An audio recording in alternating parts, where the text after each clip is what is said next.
My name's Cary and I'm a Brit. I was born in London. I now live in Geneva, Switzerland, and I am the CEO of the Union for International Cancer Control. But my journey here has been quite an interesting one. I spent 23 years working in banking.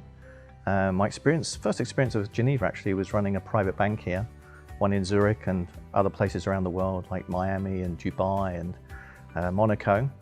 But I made a decision to change my career about 13 years ago. It took me quite a few years to decide that I wanted to move out of banking, but I was fortunate enough that my bank, which employed me, bought another bank, and there was no role for me, and so there was a great opportunity to change career. And having known that I always wanted to be in a job where I could help people around the world, I found this role. When I first read the job description, I was just so excited about it.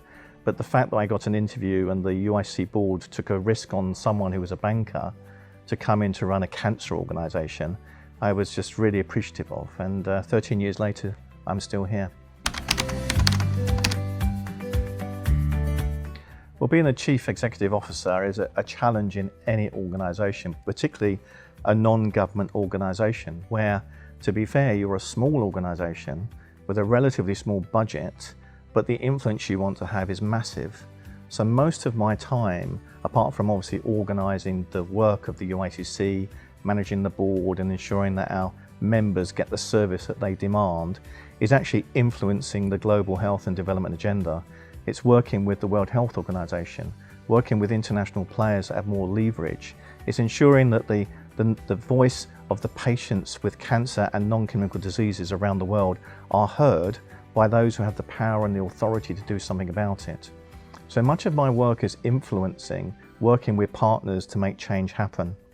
Now, it's interesting comparing my job now as the CEO of a non-government organization and the CEO of multiple banks, which are very much controlled environments where, yes, you had shareholders, but essentially you were working on making the most of an organization's capital to give value to clients, to make sure that you got a return on that work that you did and then feed it back into the organization.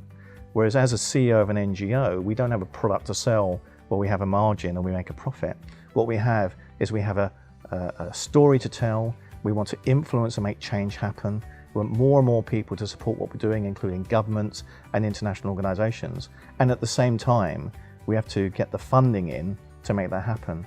So I spend a disproportionate amount of my time looking at how we can fund our organization rather than actually just running our organization, which was something which is a real difference between being in the private sector and actually running an NGO. Well, we're entering a really exciting period of time for cancer control around the world. Firstly, we understand more about the risk factors for cancer than we've ever known. So I would hope to see accelerated progress in tobacco control around the world. So we have a reducing number of people using tobacco and being addicted to nicotine. That's what I would really love that, because it breaks my heart that so many cancers, more than 25% of cancers, are actually caused by something that we know about and we don't do anything about it. Some countries are doing well, but most countries are not. So there's so many things we could do on the risk factor side to save people's lives. And then we're entering a period where diagnostics is going to become so much more prevalent and easier around the world, so we can identify cancer earlier.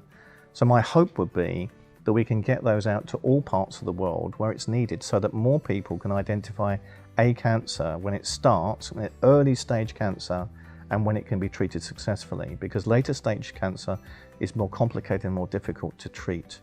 And we're also seeing advances in treatment around the world. Well, that's not quite right, not around the world. We're seeing advances in treatment in high-income countries, which really leads to my underlying ambition for the next 10 years is, as a society, as my generation, we recognize the big inequities that exist. The fact that if you're a child in a low or middle income country and you develop a curable cancer, you have a 20% chance of survival because the treatment's not there. But if you're born in America, North America or Europe, and you have a child with cancer, then 80% survive. Now, I don't believe in today's world of mobility of everything through the internet and social media that a child born in a particular postcode should not have access to medicines which are tried and trusted and should be made available. So the inequity issue is something which I hope we all embrace over the next 10 years. And personally, I would like to feel that when I conclude this role, that there'll be fewer children dying from a curable cancer in low and middle income countries at that point than there is today. And that can be extended across all the cancers because we know the medicines are not available in most of those countries. Even worse, morphine and opioids aren't available.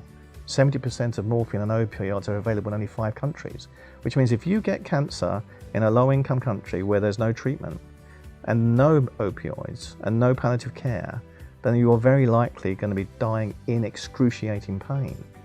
And I don't think that's right. So a lot of these issues drive me personally about what we should be doing in cancer control globally, because I don't want a mother watching her child die because they don't have access to the medicines that are available 1,000 kilometers away.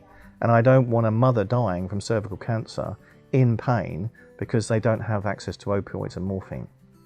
These are the big challenges we face in cancer control.